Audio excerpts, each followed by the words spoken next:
What's up, everybody? Cade Mays, Georgia's offensive lineman, whose dad, Kevin Mays, played at the University of Tennessee. Cade's from Tennessee, and a lot of people expected him to attend the University of Tennessee.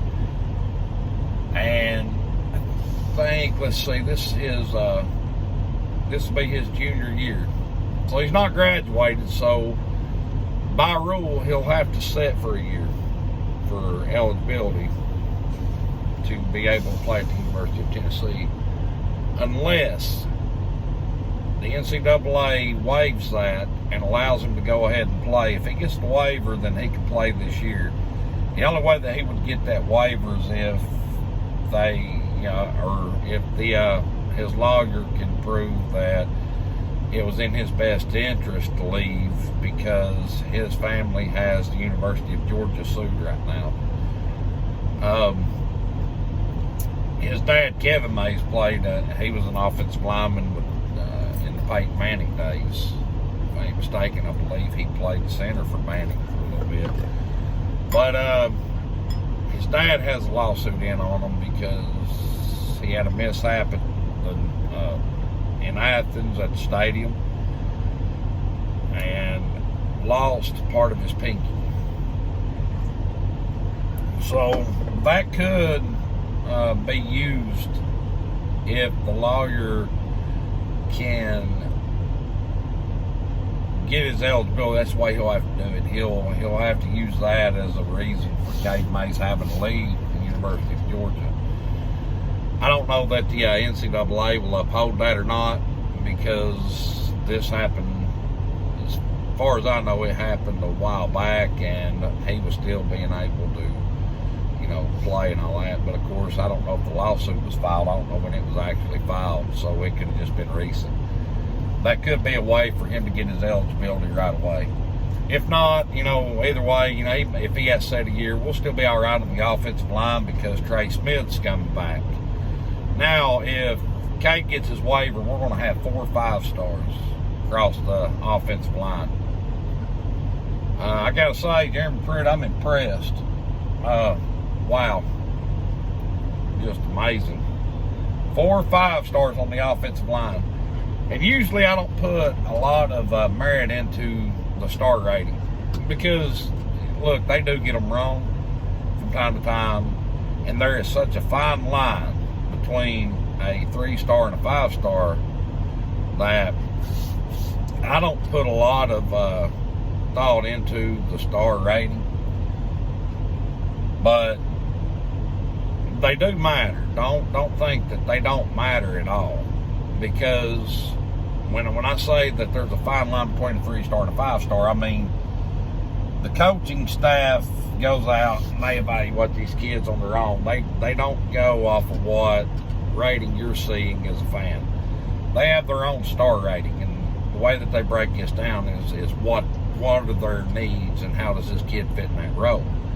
So to a team, they might rate a guy a 5-star, and then 24/7 Sports rate them a 3-star or 4-star.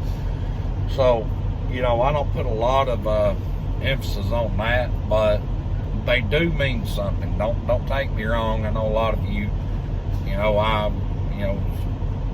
have taken that the wrong way, and me saying that they don't mean nothing at all, because they do. Because, I don't know what the actual numbers are, but statistically, 5 stars are almost guaranteed that they're going to be in the NFL. Now, they do get a bust every now and then. It's supposed to be a 5-star, and it turns out to be a 1-star. People make mistakes. They, maybe it's the level of competition that he was playing against in high school. So, but, 3-star, 5-star, I don't really think too much into it. But it's impressive that we have 5. A chance now. If Cade Mays is not eligible, we'll still have 4 or 5 stars on our offensive front. Is that right? 3 5-stars and 1 4-star. If Cade Mays is eligible, we'll have 4 5-stars. So that's, that's saying something, guys. This team is not going to, a lot of people aren't giving them a chance. Tennessee's going to be a force to be reckoned with next year.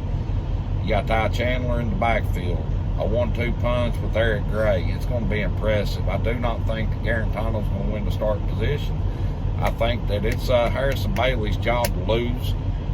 Top to bottom, he looks to be like he could be our best possible quarterback situation. So we'll leave that up to Chaney. Chaney will make the right decision. I have full confidence in our coaching staff. If it is Garantano, if he, Burrows is a perfect example. He didn't play so well, a year ago, and then this year come out and it's like the greatest quarterback to ever step on a Louisiana State University campus. So, odd things happen.